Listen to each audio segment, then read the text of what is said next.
অতীত স্বৈরাচার এখনও তারা কিভাবে স্পর্ধা দেখায়, যারা এই দেশকে স্বাধীন করেছে নতুনভাবে তাদের উপরে কীভাবে হামলা চালায়, সেই স্পর্ধার প্রতিবাদেই আমরা আজকে এখানে এই কর্মসূচিতে অংশগ্রহণ করেছি।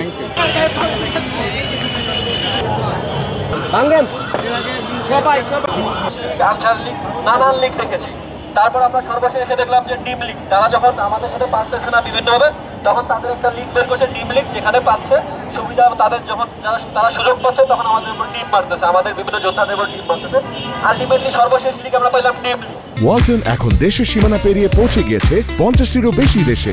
ওয়ালটন, ঘরে ঘরে, বিশ্বজুড়ে।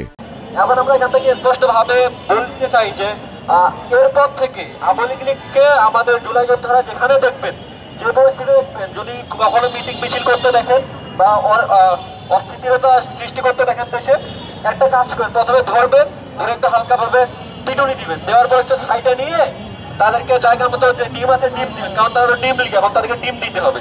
জায়গা মতো ডিম দেওয়ার পর হচ্ছে তাদেরকে প্রশাসনের হাতে তুলে দিবেন। এটা আমরা জানাতে চাই আপনাদের মাধ্যমে পুরো বাংলাদেশকে। আমাদের যে ইন্টারিম সরকার, প্রধান উপদেষ্টা, তার সফর সঙ্গী হিসাবে আমাদের 18 জনকে নিয়ে গেছেন।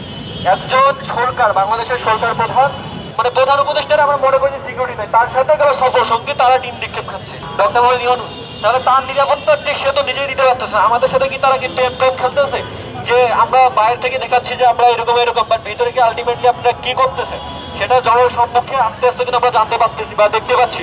আপনি নিয়ে গেলেন, নিয়ে যাওয়ার পর হচ্ছে আক্তার ভাই সেখানে আছে ডিম নিক্ষেপ খায়। সে কিন্তু জুলাই গণঅভ্যুত্থানের একজন অন্যতম সমন্বয়ক এবং যোদ্ধা, এবং সে তার সবচেয়ে আরেকটি বড় পরিচয় ছিল সে ডাকসুর সাবেক সমাজসেবা সম্পাদক।